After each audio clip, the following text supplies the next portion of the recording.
Vamos con Oscar Chema, el director de Interlace. ¿Qué otros elementos están presentes en la medición del índice de confianza del consumidor, por ejemplo? ¿Qué otros elementos están allí? ¿Qué lecturas se pueden dar de esa situación que hay? Que tú lo ubicas en el 29%. Está en el 28%, en un índice de 0 a 200, donde 100 sería un nivel aceptable. Sí, sería el mínimo. ¿No? Y, como te decía, mide la expectativa de compra de bienes duraderos y la confianza en el bienestar. Y eso futuro. que no hemos medido el tema de los precios, porque ese es otro elemento, porque una cosa es el abastecimiento, otra cosa son los precios. Sí. Por ejemplo, la línea blanca es escasa, pero muy cara, ¿no? También. Sí, la línea blanca, línea marrón. Y vehículos ni se diga. Que línea marrón en este momento tendría un impacto muy positivo sobre la posición política, más que la línea blanca, ¿no? Porque ya hay niveles de abastecimiento importantes, de propiedad, de tenencia de estos artículos. Pero la línea marrón tendría un impacto interesante sobre la posición política y sobre los niveles de bienestar. No se trata ya solo de encontrar alimentos, ya no solamente se trata de abastecer de alimentos, también se trata de hacerlos asequibles, es decir, que tengan un precio que pueda ser tolerado por el consumidor. Porque fíjate, el bachaquero logra que las personas accedan a productos que no consiguen, pero ¿a qué precio? Claro. Por ejemplo, una leche que vale, qué sé yo, 20 bolívares, 30 bolívares el litro, quizás la venden 5 o 6 veces o más de su valor, ¿no? El precio es vital. Aquí el precio ya, en algunos rubros, nos está creciendo el número de venezolanos que no tiene el producto, no porque no lo haya conseguido, sino porque no puede pagarlo. ¿Okay? Y esto es importante. Ya no, insisto, no solo se trata ahora de encontrar los productos, los alimentos, ya no solamente se trata de abastecer, de colocar el producto en los anaqueles, se trata de hacerlos asequibles. Y aquí el gobierno bolivariano tiene que reimpulsar el modelo de protección social, que está siendo golpeado por la guerra económica, por la especulación, por la inflación, por el bachaqueo, por el contrabando de extracción.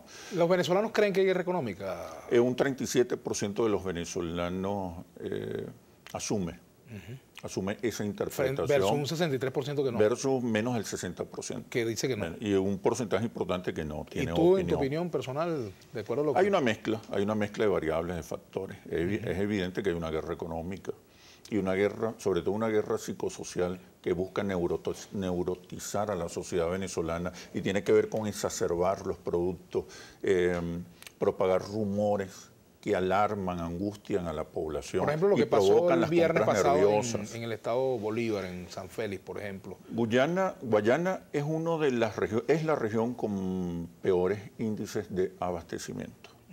¿Okay? Es la región más maltratada por el desabastecimiento y la escasez. Y además, estamos observando un clima socioemocional en Venezuela donde está aumentando los niveles de angustia, de preocupación, de molestia. Se mantiene el optimismo, la esperanza. Es una condición muy propia del venezolano, pero los niveles de molestia, angustia, incertidumbre aumentan significativamente. Por ejemplo, eso tú lo medías, yo recuerdo que tú hacías mediciones todos los meses. Todos los meses. Por ahí, ¿cómo estamos con respecto a junio o a mayo, por ejemplo? Se han aumentado los sentimientos negativos, y tiene que ver fundamentalmente con la incertidumbre.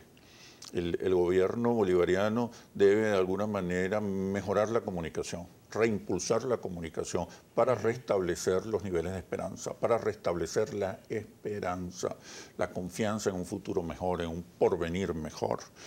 Por eso te decía, ya no es suficiente abastecer de alimentos. La revolución bolivariana garantizó ingresos, alimentos, educación, salud, que hoy están siendo amenazados por la guerra económica y otros factores. El modelo tiene que reimpulsarse.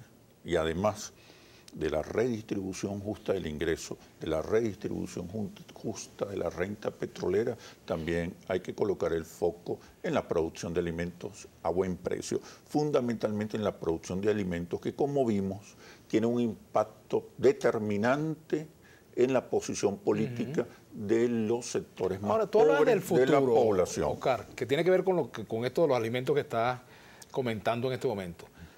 Pero la gente vive muy preocupada, pienso yo, uno lo siente como consumidor, más que por el futuro, que el futuro te preocupa, Pero el presente está pesando mucho. Claro, los problemas.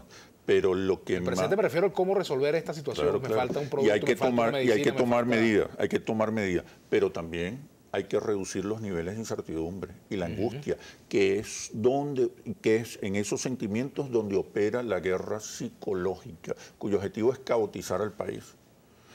Viene un golpe de Estado. La semana que viene no habrá pasta dental. Se acabó la carne, nunca más va a volver. Es decir, crea un clima de angustia, de incertidumbre, de desprotección, de vulnerabilidad que afecta el clima emocional. Y de alguna manera la percepción con respecto al futuro resulta muy negativa. Muy negativa. Y la sociedad se neurotiza. Entonces la guerra económica y la guerra psicológica de la cual tú haces referencia está surtiendo efecto, está ganando la pelea, surte efecto porque hay problemas. Si no existieran esos niveles de abastecimiento, no habría manera de crear una percepción negativa, más negativa. No habría manera de exacerbar los problemas. La guerra psicosocial tiene como objetivo crear neurosis para provocar rupturas violentas del orden. ¿Y hasta qué punto? Una sociedad neurotizada toma acciones impulsivas, irracionales. No importa el mensaje, no importa el día después, no importa la oferta, no importa el mañana. No importa si hay líderes o no. Se trata de salir de aquello que entiendo me proporciona la angustia y la vulnerabilidad. Pero, por ejemplo, el tema de la guerra económica pudiera ser un argumento también para ocultar la no toma de decisiones o decisiones mal tomadas o ineficiencia. No debería ser. La guerra económica o la guerra psicosocial, estar consciente de los mecanismos y los mensajes que utiliza, lo que debe ser es una gran motivación para tener una estrategia de comunicación que pueda confrontarla a partir de la información, la contrainformación, la propaganda, la información. Ahora, la mejor política comunicacional también en algunos casos es corregir los errores, por ejemplo. Y decir la verdad. La verdad es un ingrediente fundamental en una estrategia de comunicación en este momento. Por ejemplo, ¿qué Porque te proporciona credibilidad. Parte de la verdad no se ha dicho que deba decirse con respecto a estos problemas, Oscar, en tu opinión, como analista? Y nos queda un minuto. No sé si es bueno dejar más bien para el retorno ese punto, ¿verdad? Que creo que es interesante. En todo caso es importante que así como la Revolución Bolivariana garantizó acceso a los alimentos, entre otras cosas, a buen precio, ahora tiene que cambiar el foco hacia la producción para garantizar el abastecimiento de estos alimentos a buen precio, sobre todo en los sectores más pobres, donde el desabastecimiento tiene un impacto político determinante. Igual con los índices de confianza con respecto a los índices de confianza del consumidor, que tienen un impacto también determinante en el comportamiento político y electoral de las clases medias populares. Al final se trata de ganar elecciones. Bueno, ese es parte del tema que también vamos a analizar con Oscar Schemmel, pero vamos a la pausa. Ya.